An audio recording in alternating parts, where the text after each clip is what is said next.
Welcome to Soulful Jewish Living, Mindful Practices for Every Day with me, Josh Feigelson.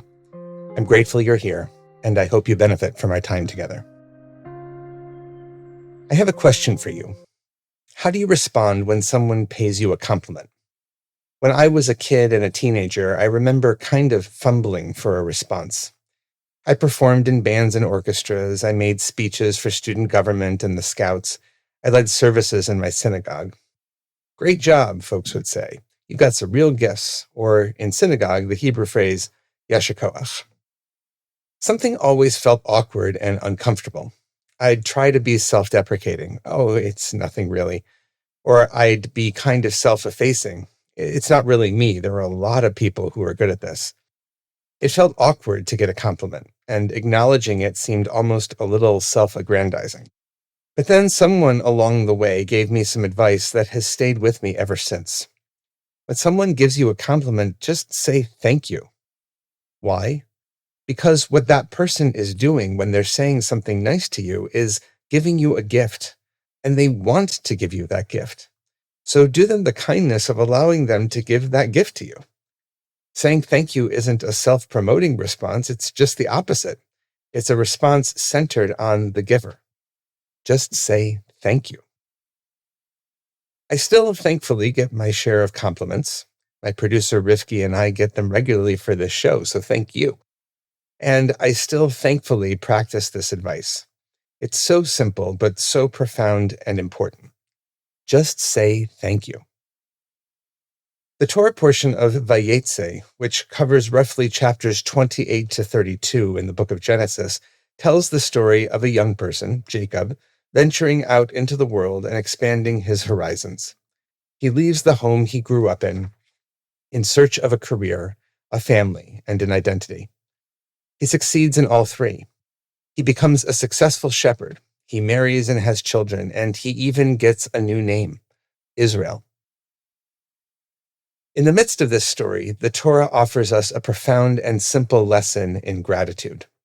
I mentioned that Jacob marries. Well, like many love stories, Jacob's marriage is complicated because it's not just one marriage, it's actually several, and at the same time, and involving sisters and their handmaidens, which is kind of a fancy word for servants. Oy. A quick refresher, Jacob is in love with Rachel, but Rachel has an older unmarried sister, Leah. Jacob winds up marrying them both.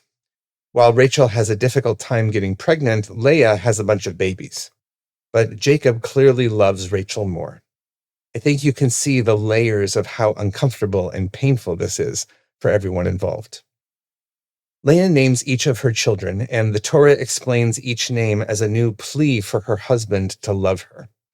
First comes Reuben, whose name is a prayer that Jacob might see Leah. Second is Simeon, from the root Shema, a prayer that Jacob might hear her. Next comes Levi, with the hope that Jacob will be reconciled with her. All these names are articulations of what's missing. Leah, a participant in a difficult and complicated marriage, is understandably distraught. She wants to find love and recognition. We can only imagine what it must have been like for kids born into this family dynamic. But then, with her fourth child, something changes for Leah. She calls him Judah, or Yehudah in Hebrew, which connotes gratitude, saying, "This time I will give thanks to the Creator."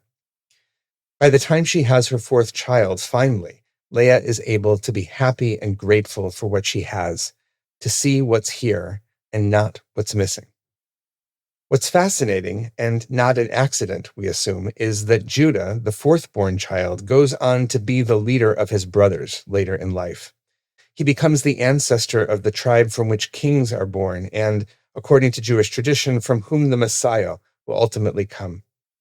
The lesson seems to be that gratitude and the expansive and embracing emotions that come with it are the soil in which healthy identities grow. It feels better to be grateful, and those good vibes aren't just good for us, but for everyone around us. We continue to live through a prolonged moment of violence in the world and in Jewish life.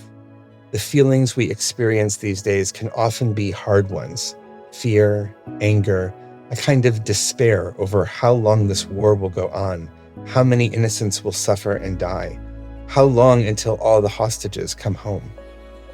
During times like these, I can connect with Leah's feelings of hopelessness, narrowness, constriction. But that also tells me that moments like these are precisely when it's even more important to try to learn the lesson Leah learns through the birth of Judah and tap into a broader, more expansive place in my mind and heart. So in the spirit of Leah and Judah, our Jewish mindfulness practice for this week can be one of gratitude. You may have heard about a gratitude journal. Well, this week, let's try it. Each day before bed, write down 3 things you're grateful for, and be sure to include why you're grateful for them.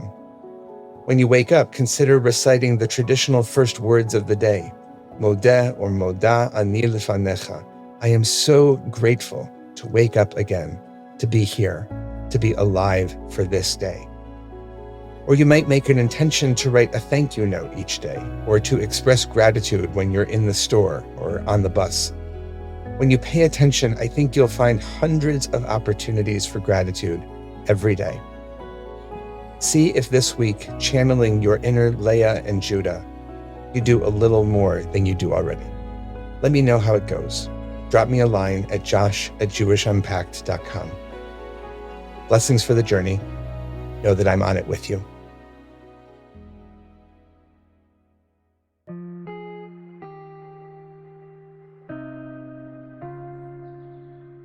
Thank you for joining us for Soulful Jewish Living, Mindful Practices for Every Day, a production of Unpacked, a division of Open Door Media and the Institute for Jewish Spirituality. This episode was sponsored by Jonathan and Corey Califer and the Somerset Patriots, the Bridgewater, New Jersey-based AA affiliate of the New York Yankees. If you like this show, subscribe, give us 5 stars, and write us a review on Apple Podcasts. Check out Jewish Unpacked for everything Unpacked related, and subscribe to our other podcasts, and check out the Institute for Jewish Spirituality. Most importantly, be in touch. Write to me at josh@jewishunpacked.com. This episode was hosted by me, Rabbi Josh Feigelson. Audio was edited by Rob Pera, and were produced by Rifki Stern. Thanks for joining us. Hi, everyone.